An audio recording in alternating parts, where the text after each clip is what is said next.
Hey, what's up, y'all? What's going on? Welcome to episode 3, Eddie and Endlessly with the Shots. And first thing we're going to let you guys know is we're very, very excited for the 49 subscribers, soon to be 50. Yep. Right, Thank baby? you. Yeah. I can't be more excited for this. 100. For sure. So we are more excited to tell you guys that we, for sure, got a Cash App now. And it's Endlessly's Cash App. The Cash App is called Endlessly888. Money sign, Endlessly, ENDLESSLY 888. Yep. And we're going to have it in the Cash App. description and stuff like that from now on. It'll be in the description down below, and it will be in all of our advertisements and everything like that. It'll be in all of our feeds, so you guys can get to know and get familiar with Endlessly's Cash App. Yes. And $, Endlessly. anything, you guys, even if it's $1, even if it's nothing, even if you just remember it for like a rainy day, we are trying hard here on both channels, especially Eddie. He's the mind of these operations. And we appreciate everybody. I can't believe we got 50 subs on our couples channel. Like, this is episode 3. And it's also episode 3 about our journey. Right. So we're going to jump right into the journey. He's going to be talking a lot more on this than I am. And let's get to it. And we're going to be talking about early September until the end of October. Okay? So, because we're going to be taking you guys on the ride with us. We're going to be taking you guys on a journey with us to let you guys know all the hardships and everything we had to go through to be together. It's not all fun and games and all happy all the time. Behind the scenes, we actually went through a lot of hardship and a lot of tears were shed and a lot of, strength to be able to pull through it and still be able to be there for each other and be together and wait it out. And so that's what we're going to be starting at. We're going to be starting at the very beginning when we met, because the first couple episodes were just about whatever we made them about, like the tattoo one last episode and stuff like that. And then the premiere episode was showing you guys that Endlessly was here now. This one was where we're going to start the journey and everything, how we met, for all those that don't know the story and how we can document it. And Endlessly is also going to be writing a book about the exact same similar things. This is going to be us more or less documenting our story verbally, online, face-to-face with the camera and our subscribers. So basically, Storytime, episode 1, the beginning of the journey. Basically, right. Okay, so basically the beginning was we met each other online through Broken Misfits I basically first learned about Endlessly actually through the episode that Cuzzo did interviewing Endlessly. And I think a lot of people have found out about Endlessly that way. Tons of dudes were hitting her up after that episode. I personally did not hit her up after that episode. I did notice her though, and I was infatuated with her. I was attracted to her. Actually, she hit me up after the episode was filmed. I slid into his DMs. She slid into my DM and confided in me about the thing, something to do with some personal issues about Cuzzo, Jen, and Endlessly, about the interview and stuff like that. People got the wrong idea and thought that Endlessly was flirting with Cuzzo or something like that, which was not the case by any means. If anything, she was laughing to be nice, and because Endlessly is a really great person, she doesn't know. She's just the type of person that's going to be nice either way. And I get a nervous laugh. Right. And she's very, very nice to the point where I've had to be like, babe, you can't say certain things because people will take it the wrong way. And she's like, oh, I was just trying to be nice. It's like, yeah, but a guy won't take it that way. A guy won't take it like, oh, she's just being nice. They'll think more, right? A lot of times, like if a girl hearts a dude or writes like, oh, I think your channel is great, they might think the wrong thing. Me personally, I don't. If someone hearts my stuff, I just take it as like they like my stuff. You know what I'm saying? But some people take the emojis a little bit too much. But anyways, besides that, so I'm going to get off of that topic. So anyway, this is more about like when Endlessly slid into my DM and confided in me about the episode and about what people were thinking about the episode. He noticed me on Cuzzo's live or when we did the interview, when I did 2 with Cuzzo, I believe, and I went on a live. There might have been 3. And I asked you for an interview. I did ask her for an interview. I came to Endlessly and I played it off like that. I played it smooth. I played it like, hey, you want an interview? But really, I knew damn well I wanted to interview her, but I wanted a lot more than that. He did, and mind you, this is not a dating thing. If anyone is not familiar with Broken Misfits, it was a support group chat on the real. It really was, where you can confide in people. What Broken Misfits originally was Cuzzo, well, I'm going to just say his name because I don't call him that no more. So anyway, Eric Costo, his YouTube channel and my YouTube channel, okay, which was called Canadian Jail War Stories at the time before I changed the name. It was our subscribers, more or less, people from both channels that were in Broken Misfits, that were supportive of our channels, that were people that were always in our chats, people that were always there on our lives. This is what Broken Misfits came from, was from people from my lives that were always there every single week for like a year straight, every Saturday night. Cuzzo had started it where he went live every Sunday for 5 hours. I started doing it every Saturday for 3, okay?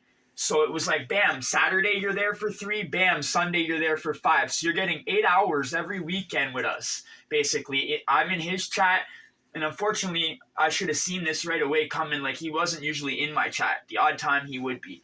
And, that's where a lot of the...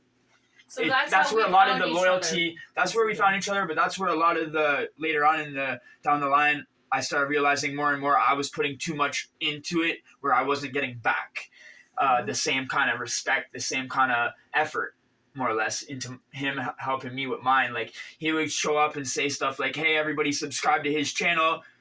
I wouldn't get no new subscribers, So anyway, basically, I would tell my people, hey, everybody go subscribe to his shit right now. My whole chat would go subscribe. It's like, Anyway, that's not what this is about, but this is how we met, so that's why I'm starting it here. So it's a big part of it. If it weren't for that, we would have never met each other, and I am thankful for that. And we just want y'all to know, the new people to know, this was nothing to do with any kind of chat line, chat group, nothing like that. It was to do with our subscribers and our viewers and our heavy supporters and the ones we considered family and our moderators mostly. It was mostly all people who had wrenches, moderators, and people who I considered family. And my thing was LTF, which is loyalty to family. And that's why I've been rocking out since I was 12 years old. That's why I fell into his whole love and loyalty and this is a family bullshit. Okay? But then I realized it when I was told not to show my girl love in the chat. That's when I realized this is bogus. I'm out of here. That was the last straw with me, when I was told not to show my girl love in the chat. Right. But anybody else can try to slide in her DMs. But I'm not allowed to show my own girlfriend love in the chat. That was actually a really big issue, and he's like smiling and stuff. But it was wild in October how many people, and you would think all these YouTubers who have tons and tons of subscribers, any woman on earth would have just loved to get like a random DM, right? But like it just seemed like, just so happened when me and Eddie started messing with each other and everyone found out, like, my DMs were blown up from, you would not even expect the attention I was getting out of nowhere. Like, this stuff really does happen on the real. And what I don't get is this. Before I got with Endlessly, not one person was trying to help her. Not one person was there for her. Not one person, even her own friends weren't even, like, there for her like that. Then as soon as me and her hook up and everything's like, oh, well, she's got a guy doing everything for her and she's got a place to go and, she's going to change her life for the better. Now everybody wants to be in her business. Now everybody wants to be there. Now everybody's got an opinion. Now everybody is there. When they see you happy, they want to mess with you. And the same thing with me too, almost too, because certain people, I'm not going to say who, but certain people weren't around. And then all of a sudden, I get a girl from the U.S. and now all of a sudden everybody's popping their heads up. Yeah. You feel me? And we love the positivity, and even if you're a little curious, if you're curious and you're just like, wow, anything you might see, you might want to do, or anything you don't want to do that you see us do, and it's just like a learning thing, or you're just a fan, even, I'll say, or if you're just a lover, a fighter, a hater, whatever, as long as there's no negative feedback and the universe still stays clear, I'm fine with whatever.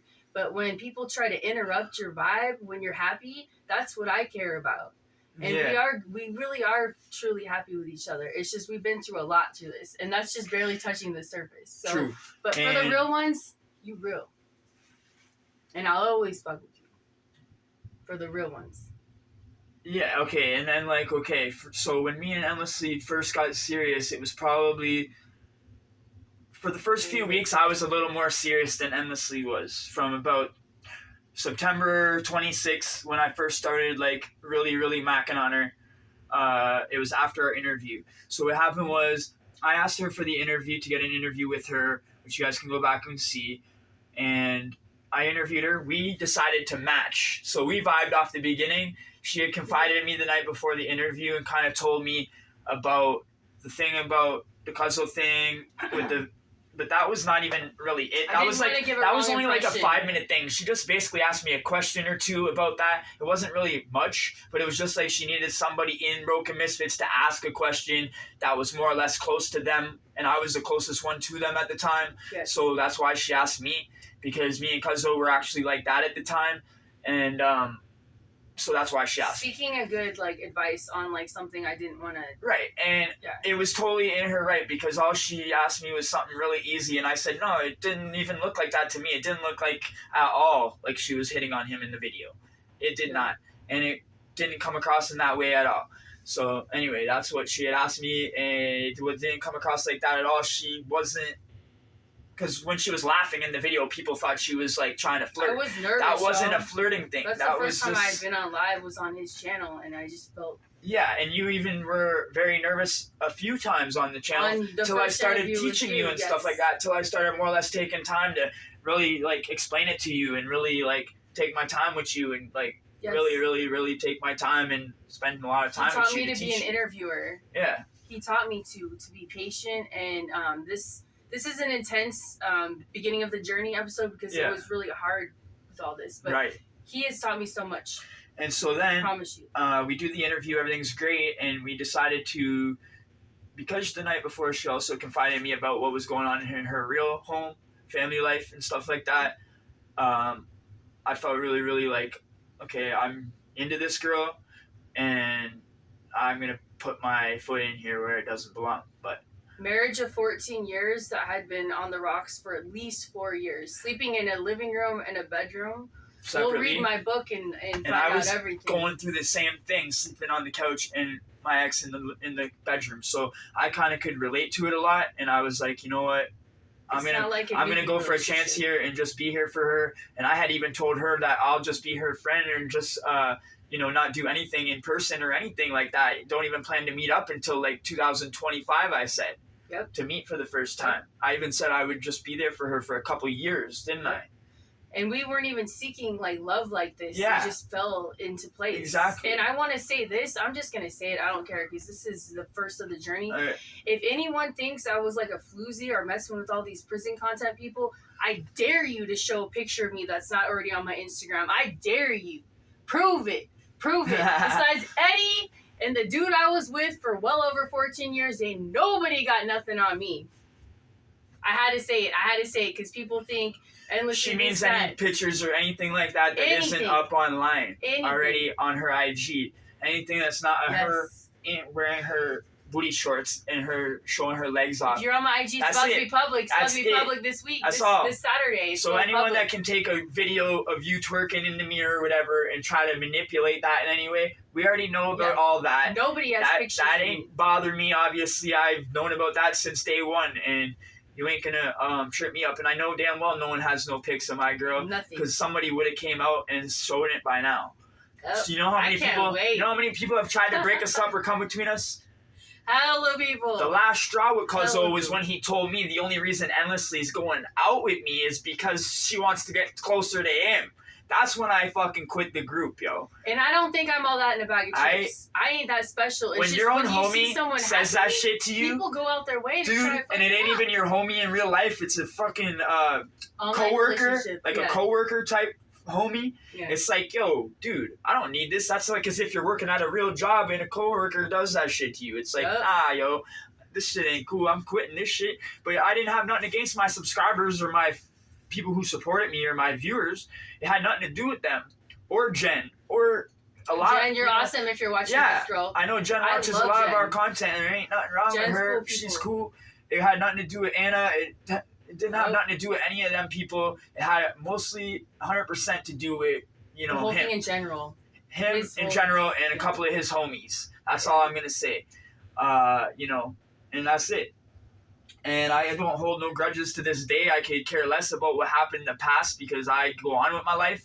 And that's why you guys seen that I hadn't even spoke on anything that happened to him or Jen's business. I never spoke on it. Everybody else on the internet spoke on it except for me, even though everybody probably wanted to know my opinion because I was probably the closest to the situation.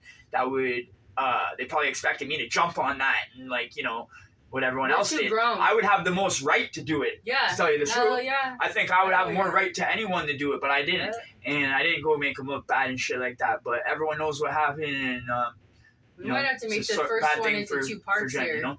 Nah, we good. No? Okay. So now the recap is we do the video. We match. We decide to match in black and green. I wear my New York Yankee cap brim, green and black. I'm never gonna forget it. I wear my outfit, the camo, the green, and all that.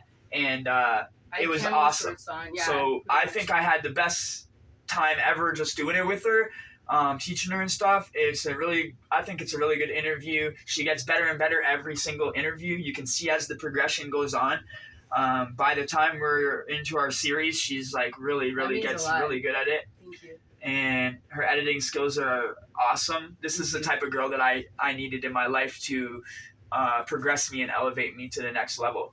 And it's going to be like a power couple type thing. So now we get to recap the end of September, and now we're done to Broken Misfits. We quit Broken Misfits and all that, and everybody sees that we're crushing hard on each other, and everybody knows how much we're into each other because I go and put all over IG my tattoo that I get.